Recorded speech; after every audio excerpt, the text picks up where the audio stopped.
Ici, nous allons expliquer le fonctionnement général de l'application. Alors, dans la vidéo précédente, j'ai montré comment créer son compte. Donc là, c'est l'accueil et le contenu de la classe de Terminal D. Ici en haut, vous allez voir une nouveauté, c'est-à-dire le dernier contenu publié. Et là, vous allez voir les éléments qui sont les plus regardés, les cours comme les épreuves.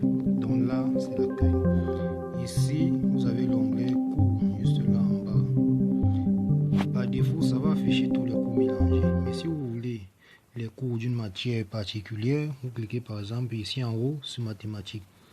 Voilà. Si vous voulez les cours d'histoire, physique par exemple, voilà les cours de physique. Histoire, voilà les cours d'histoire et idem pour géographie. Même chose avec les annales, c'est-à-dire les sujets et corrections. Vous avez là le filtre pour avoir pour mathématiques, les sélections physique pour avoir pour physique, etc. etc.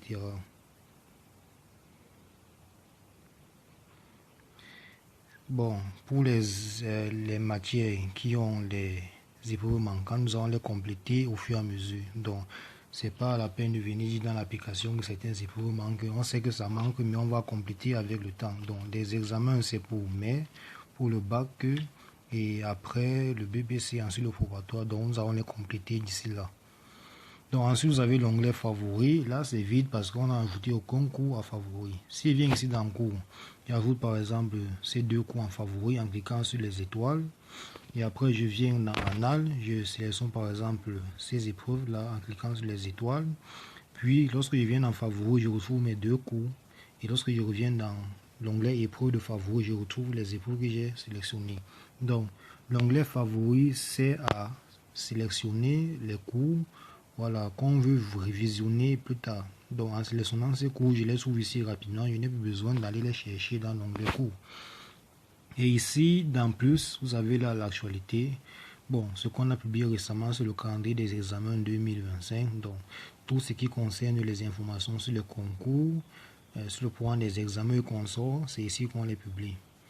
Dans culture, pour le moment, nous sommes en train d'ajouter le contenu au fur et à mesure. Donc là, la culture, bon, ce sont les éléments de culture générale. Voilà. Là, par exemple, on vous présente dans cette vidéo les inventeurs noirs, voilà, qui ont changé le monde, mais dont on ne vous enseigne pas à l'école.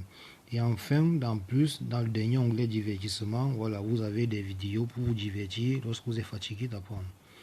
Voilà globalement le contenu. Maintenant, pour revenir sur les options, ici en haut, vous avez là sur les trois boutons en haut, vous avez les paramètres. Dans les paramètres de l'application, vous pouvez changer le fond d'écran, vous pouvez changer la langue, vous pouvez partager l'application. Voilà, vous sélectionnez peut-être WhatsApp ou Telegram. Voilà, vous avez les jetons, on va expliquer en quoi ça consiste plus tard. Vous avez la possibilité de mettre à jour vos informations. Vous avez les conditions générales d'utilisation de l'application et la politique de confidentialité. Vous pouvez les consulter si vous êtes curieux. Après, vous avez aussi voilà, un bouton pour désactiver les notifications. Mais c'est déconseillé parce que ça servent les notifications quand on donne toutes les informations. Voilà. Vous avez aussi un bouton sous-compte pour gérer vos sous-comptes. Ça veut dire quoi? Là, je me suis inscrit en terminal D. Mais je peux, voilà, vous voyez, voilà, j'avais déjà créé un compte, un autre compte avec lorsque je m'étais inscrit, voilà, la première fois. Là, mon compte principal, c'est terminal D. C'est pour ça que c'est, voilà, en bleu. Donc là, j'avais déjà créé un autre compte pour la filière universitaire niveau 1, voilà, en physique. Là, je peux encore ajouter un autre compte. Donc, si peut-être j'ai mon frère qui est en troisième et qui n'a pas un téléphone, je viens ici, je crée un compte pour lui. Je mets c'était un francophone. Là, je mets enseignement secondaire. Après, je choisis troisième. S'il fait troisième A, je choisis troisième A. Après, j'ajoute un compte. Une fois qu'il clique sur ajouter, ça va s'afficher ici. Maintenant, pour changer de compte, maintenant, je sélectionne simplement ce compte-là. Voilà. Donc, si je veux changer de compte, je clique par exemple là sur voilà, le compte de la filière maths, voilà, physique niveau 1. Voilà, vous voyez que là maintenant, voilà, tout change parce que là maintenant, ça va me donner le contenu d'un étudiant de l'université qui est inscrit en physique et qui fait niveau 1. Donc là, je reviens sur mon ancien compte. je pars dans paramètres, sous compte, et après je reviens sur mon compte de terminal D. Voilà, je sélectionne, voilà, vous voyez que le contenu va, voilà, tout va changer. Ok, non.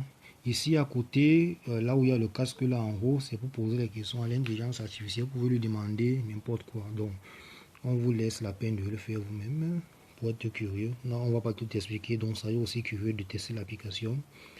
Là, c'est sur le forum. Donc, si vous avez des difficultés en mathématiques, vous pouvez venir là. Vous posez votre question. S'il y a une image ou un exercice, vous filmez, vous cliquez là sur ajouter une image. Et après, vous envoyez. Voilà. Nous, on va répondre. Vos amis peuvent aussi répondre. Bon, là, ce sont les... Voilà, c'est vos amis qui ont déjà posé des questions. On a répondu. C'est pour ça que vous voyez partout, sujet clos. Ok. Et enfin, ce sont les compétitions. Voilà. Donc, on lance des compétitions. Lorsque vous êtes connecté, vous avez la notification. Et si vous répondez aux questions, on donne des jetons. Nous allons expliquer le principe des jetons dans la vidéo suivante.